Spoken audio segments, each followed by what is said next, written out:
नमस्कार, बालाघाट लाइव के इस बुलेटिन में आपका स्वागत है। मैं हूं आपके साथ आकाश। अब देखते हैं खबरें विस्तार से।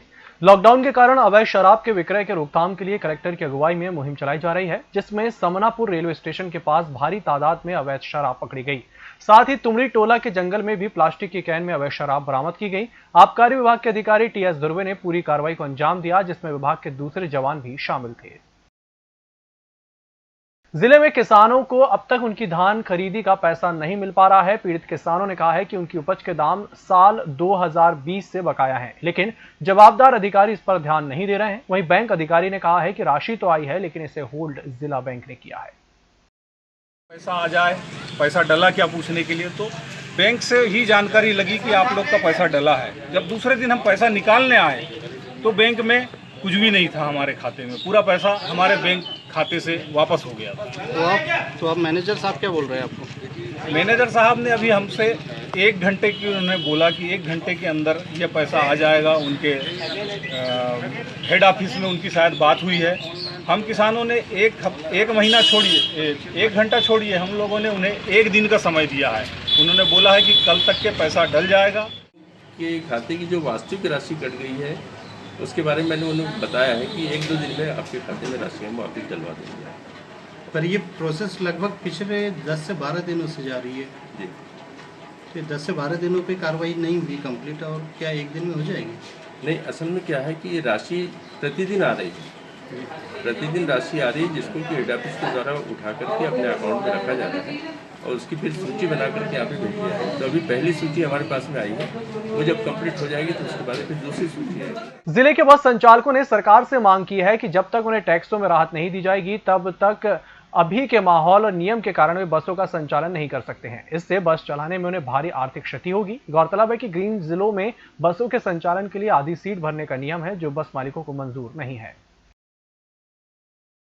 जनपद पंचायत खैरलांजी के अंतर्गत ग्राम पंचायत खैरलांजी का बहुत ही गैर जिम्मेदाराना रवैया सामने आया है, जहां लगभग 45 एकड़ नर्सरी में लगे सागौन, आंवला और बांस प्रजाति के वृक्षों की भरमार है, लेकिन नर्सरी के इन पेड़ों पर अब जिम्मेदार ही गिद्ध नजर गड़ाए हुए हैं। कहे तो अतिशयोक्ति नहीं होगी।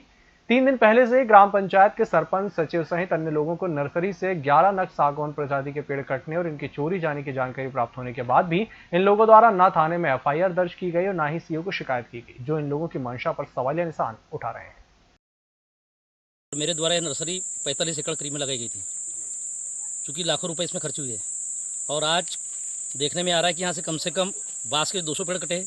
आपने देखा भी कि सागौन के बड़े बड़े पेड़ 9 पेड़ 11 पेड़ भी कटे हैं, जो पंचायत में लिया कर रखा गया है और उसकी एफआईआर अभी तक जब तक थाने में दर्ज नहीं कराई गई है सरपंच और सचिव के द्वारा। दूसरी बात, जो रिपोर्ट कराई गई है वो सागौन के पेड़ की कराई गई, उसमें नामजद रिपोर्ट कराई गई थी एक रंगलाल दमाही के नाम से, चूँकि पुलिस ने अभी तक उस पर मामला में संज्ञान नहीं लिया है। जी, हमको इसके बारे में कुछ मालूम नहीं, पेड़ के बारे में कुछ भी मालूम नहीं है।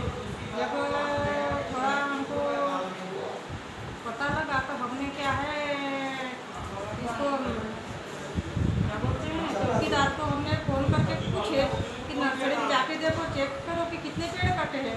तो उन्होंने बताया कि 11 पेड़ कट गए। तो वहाँ पर हमने साहब को बुलाया, साहब भी आए थे, वहाँ चेक किए ठाकुर साहब। ये इसकी शिकायत मुझे नहीं की गई है, आप ही लोगों के माध्यम से पता हुई। तो इस संबंध में मैंने अभी सचिव से मोबाइल से फ़ोन करके उनको कहा है कि संबंधित रिपोर्ट लिखाएं और टीआई को भी कहा है कि इस संबंध में कार्रवाई करें। निर्देशित किया गया आपके द्वारा। जिले के चांगा टोला के बटुआ में एक ऐसा मामला सामने आया है जिसमें आदिवासी जनों को कोरोना काल में शासकीय मकान नहीं मिला है। इससे ये बात साफ हो गई है कि सरकार की योजनाओं का लाभ आदिवासियों को नहीं मिल रहा है। लालबर्रा के ग्राम कंजई बॉर्डर पर कुछ अनाज माफियाओं द्वारा लॉकडाउन का फायदा उठाकर अवैध शराब कमाने की मंशा लिए अधिकारियों से साठगांठ कर अनाज की अफरा तफरी करने से बाज नहीं आ रहे हैं। इसी तरह का एक मामला 12 अप्रैल की रात्रि लगभग 11 बजे परिवहन करने वाले वाहनों की जांच में पाया कि एक ट्रक में 303 क्विंटल चना भरा हुआ था, जो छत्तीसगढ़ के रायपुर ले जाया जाना था, लेकिन वह कटनी ले जाया जा रहा था, जिस पर जिलाधीश द्वारा अधिकारियों को कार्रवाई करने के निर्देश दिए थे। इसके आधार पर नायब तहसीलदार लालबर्रा द्वारा देर रात उक्त ट्रक को जब्त कर पंचनामा की कार्रवाई कर ट्रक को पुलिस अभिरक्षा में पुलिस थाना लालबर्रा को सौंप दिया गया है। प्रदेश में चक्रवाती तूफान की दस्तक का असर देखने को मिल रहा है। इसी के चलते जिले के क्षेत्रों में बारिश हुई, जिसके कारण खेती किसानी का कामकाज प्रभावित हुआ। मौसम विभाग ने कहा है कि आने वाले दिनों में इसी तरह का मौसम बना रहेगा।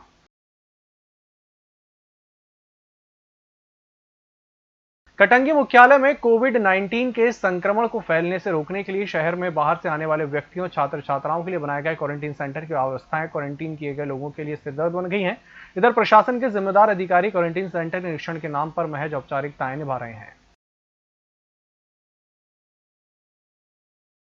बालाघाट के परसवाड़ा थाना क्षेत्र के अंतर्गत ग्राम खुरमुंडी में एक 4 पहिया वाहन ने 2 मोटरसाइकिल को टक्कर मार दी, जिससे 2 लोगों की मौके पर ही मौत हो गई। वहीं एक गंभीर रूप से घायल हो गया। घायलों में एक युवक बाल बचा। इस संदर्भ में मिली जानकारी के मुताबिक ग्राम बघौली के रहने वाले 4 सदस्य 2 मोटरसाइकिल में सवार होकर जमीन से समुद्री काम के लिए बैहर गए थे और बैहर से वापस लौट रहे थे। इस दौरान बैहर की ओर से आ रही 4 पहिया 4 व्हीलर वाहन ने दोनों मोटरसाइकिल को पीछे से टक्कर मार दी।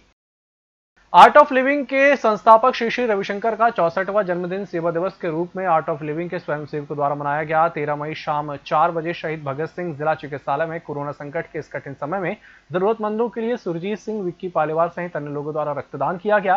साथ ही चिकित्सालय परिसर में फल वितरण और आम लोगों को कोरोना महामारी से बचाव के लिए जागरूक करने के उद्देश्य से कपड़े के बने फेस मास्क भी वितरित किए गए। इस बुलेटिन में फिलहाल इतना ही। नमस्कार।